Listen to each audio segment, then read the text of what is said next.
Рационалдықтан құтылу дегеніміз не, иә? Қарапайым тілмен айтатын болсақ, ол бөлшектің бөліміндегі түбірден құтылу, иә? Мына бөлшектің бөлімінде тұрған түбірден құтылу. Ол үшін не істейміз? Мына алымын түбір асты 2-ге көбейтіп және бөлімін түбір асты 2-ге көбейтіп.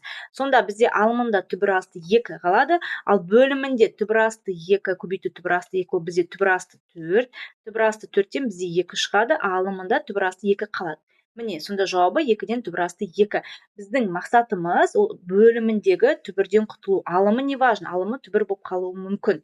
Енді бізде бөлімінде тұрған түбір асты 2 көбейту түбір асты 2, оны сразу біз 2 деп жазамыз. Өйткені бізде түбірдің мынандай қасиеті бар ғой, түбір асты а көбейту түбір асты а, ол бізде аның өзіне тең болады, иә? Кетті. Келесі екіншісі, міне түбір асты 3-ге көбейтеміз, мынаны түбір асты 3-ге көбейтеміз.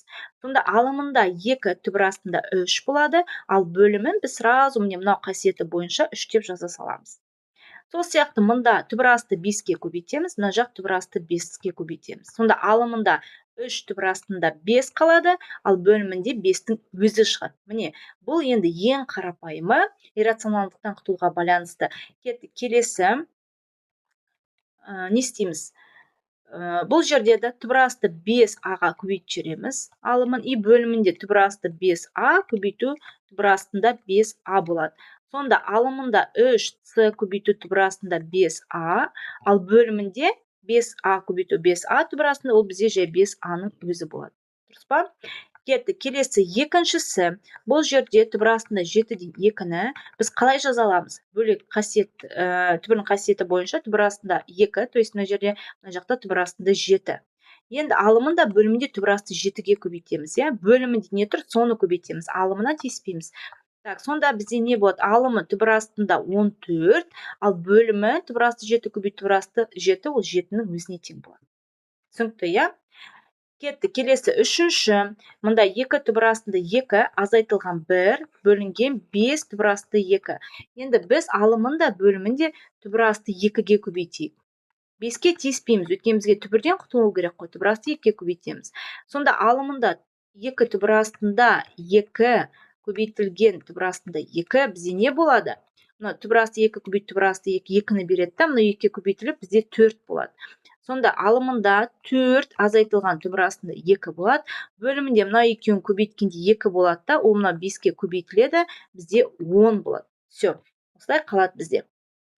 Түсінікті, иә? Кетті. Келесі, енді бізде қосу, мына бөлшектің бөлімінде азайту деген болатын болса, иә, не істейміз? Ондай кезде бөлшектің алымын да бөлімінде түйіндісіне көбейтеміз. Яғни түйіндісі деген не сөз? Түйіндісі деген, ол бізде мына жерде бөлімінде қосумен тұр ғой мынау, оны азайтумен жазамыз. Яғни түбір астында 10, азайту түбір асты 7 деп алымына көбейтеміз. И бөліміне түбір асты 10, азайту түбір асты 7 деп. Міне түйіндісі деген мынаның қарама-қарсы таңбасына деген сөз.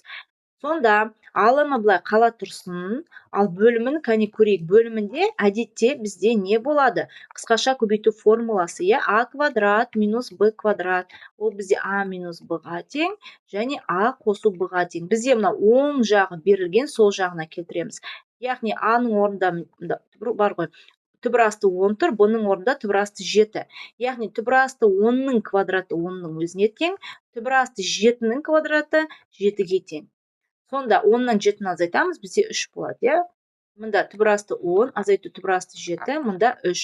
3 пен 6-ны қысқартып жүреміз, сонда 2 көбейтілген түбір астында 10, азайту түбір астында 7. Енді жауабы осылай қалуы мүмкін, немесе жақшаны ашып жіберуге болады, иә? ұбт кезінде уже жауабына қарау керек болады. Бұл жерде не істейміз енді? Жаңағы сияқты түйіндісіне көбейтеміз алымын да бөлімінде, иә? Түйіндісі бізде не болады? Плюс таңбасымен болады. Мында минуспен тұр, а мында плюспен көбейтеміз. Так, тең. Алымын енді бізде қалай жазуға болады? 3 түбір асты 2 қосу 4-тің квадраты деп жазуға болады, иә? Өйткені мына екеуі бірдей ғой. Мысалы бізде а көбейту а болса, біз оны а квадрат деп жазамыз. Сол сияқты бұл жерде. Ал бөлімін жаңағы мына қысқаша көбейту формуласы сияқты ашамыз. 3 түбір асты 2-нің квадраты не болады? 3 түбір асты 2-нің квадраты. Яғни 3-тің квадраты 9, ал түбір асты 2-нің квадраты, мына квадрат пен түбір жойылады да 2-нің өзі шығады. Көбейтем 2-ге, ол бізде 18 болады. Сонда 18 азайтылған бізде 4-тің квадраты 16. Сонда бізде алымында 3 түбір асты 2 қосылып 4-тің квадраты бөлінген 2 болады екен. Иә, енді жауап осылай қалуы мүмкін, немесе мына алымын можно яғни қысқаша көбейту формуласымен ашуға болады.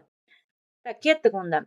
Келесі, жалпы түсінікті ғой, идея кез келген осындай плюс минуспен берілетін болса, біз не істейміз? Түйіндісіне көбейтеміз, алымын да бөлімін де. Ал егер де бізде 3-ші дәрежелі болса, не істейміз деген сұрақ болуы мүмкін, иә? Онда былай болады. Онда 3-ші дәрежелі түбір астында 6 азайтылған, мынаны тоже 3-ші дәрежеліге келтіреміз, ол 3-ші дәрежелі түбір астында 8 болады, иә? Өйткені 3-ші дәрежелі түбір асты 8-іміз, 3-ші дәрежелі, иә? Ол бізде 2-ге тең. Енді бұл жерде қысқаша көбейту формуласы, так, мынандай формула қолданылады. А куб минус Б куб, иә, ол бізде неге тең? А қосу А минус Б, мына жақта А квадрат қосу АБ қосу Б квадрат болады. Осыған тең, иә? Осыған келтіреміз. Сонда бұл жерде бізде не болады? 2 бөлінген 3 дәрежелі түбір астында 6 минус 3 дәрежелі түбір астында 8. Екінші жақшаны қосамыз, мынау жақшаны қосамыз. Сонда 3 дәрежелі түбір астында 6-ның квадраты қосылған 3 дәрежелі түбір астында 6 көбейту 8 және қосылған 3 дәрежелі түбір астында 8-дің квадраты. И дәл осыны біз қостық па бөліміне, алымына да қосамыз. 3 дәрежелі түбір астында 6-ның квадраты қосылған 3 дәрежелі түбір астында 6 көбейту 8 қосылған 3 дәрежелі түбір астында 8-дің квадраты. Енді бөлімі бізде А куб минус Б кубқа келтіріп жатырмыз ғой біз. Сонда бізде 3 дәрежелі түбір астында 6-ның кубы азайтылған 3 дәрежелі түбір астында 8-дің кубы болады.